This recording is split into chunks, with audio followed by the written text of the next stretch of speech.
Do you have one tight little to-do list? Or do you have it spread all over the place? Like some of it's on your whiteboard and some's on a yellow Post-it note and some is in your phone and some is on the calendar. It's all over the place.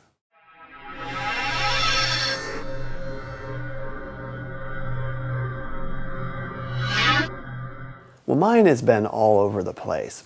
I heard Maura Thomas speaking yesterday, and it was really interesting that she kind of explained why that is. There are 5 ways to organize things and to organize our thoughts. See if I can remember. 1, we can organize things alphabetically. Makes sense. We can organize things by location. You know, what town, street, neighborhood, or I always put my keys in a bowl by the phone. So we always know, put certain things in certain places. We can organize things on a continuum. Do you keep all your bowls, aluminum bowls, in the cupboard, the big bowl, the next size, the next, and the littlest? So some things are organizable on a continuum. Some things are organized by time. We use a calendar because my senior staff meeting is every Tuesday at 10 a.m. Some things, really fit that model well, but others don't. And then finally, some things can be organized by category, like items in my life. Well, there's my work life and all the things related to that. There's also my family life and my kids, right? So some things fit into categories. Well, that explains why I've got some things I write up on my whiteboard and some things that are on a Post-it note and some are in a calendar. And by the way, it's calendar on my phone, calendar on my computer, and Google Calendar. So I've really failed that test. And then some things are other places. So what do we do about that? So Maura's advice was create a to-do list. It's the best way to organize things. Have it electronic because it's a waste of time to come in every day and rewrite your to-do list with a pencil. If you have an electronic list, you can take things out as they're done. You can sort things in. When you have a new item to put in, you put it where it belongs. So it's a sort of organic document. So you have an electronic document, sort things in.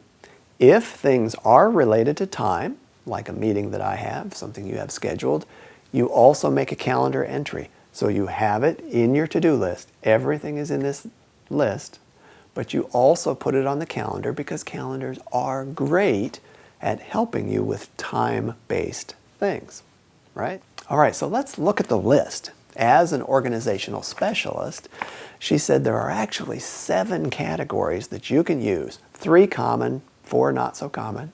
7 categories that all of your stuff will fit under. So what are they? First is next action. That's kind of like your yellow Post-it to-do list. What do I want to do today, right? These are the next actions I want to take. Very important side note. I could do a whole video on this. I could do a long video on it. Know the difference between something that seems urgent and something that is important. You know what I'm talking about. Some things seem urgent, I'll just rush and do it right now, but it might not even be important. To do to make the connections with the realtors and referrers and to do the things you need to do in your life that are important and will change your business, that's what you must focus on doing, not the things that seem urgent, right? So keep that in mind. Next action, those things you want to do today. Number 2 is projects. You've got big things going on in life. We are redesigning our software platform. That's going to take interviewing vendors, a lot of work. That's a project. Similarly, you may want to build up your business with realtors. Well, you're going to have to contact real estate offices, prepare some training materials, maybe go teach some seminars, get back in touch with those realtors. That's a lot of steps to that project. Second section, projects, is where you write down the project and the known subsections or parts of that project. Then as they become important to do today, you put them in next action. Third, waiting for. There's going to be times when I send an email to Jim and I'm waiting to hear what his answer is and I can't make a decision or do something till I hear from Jim, right? Waiting for. Then you know, and you're not going to forget that you needed that from Jim. And because there's a time constraint, I don't just want to wait 3 weeks and say, well, Jim never got back to me.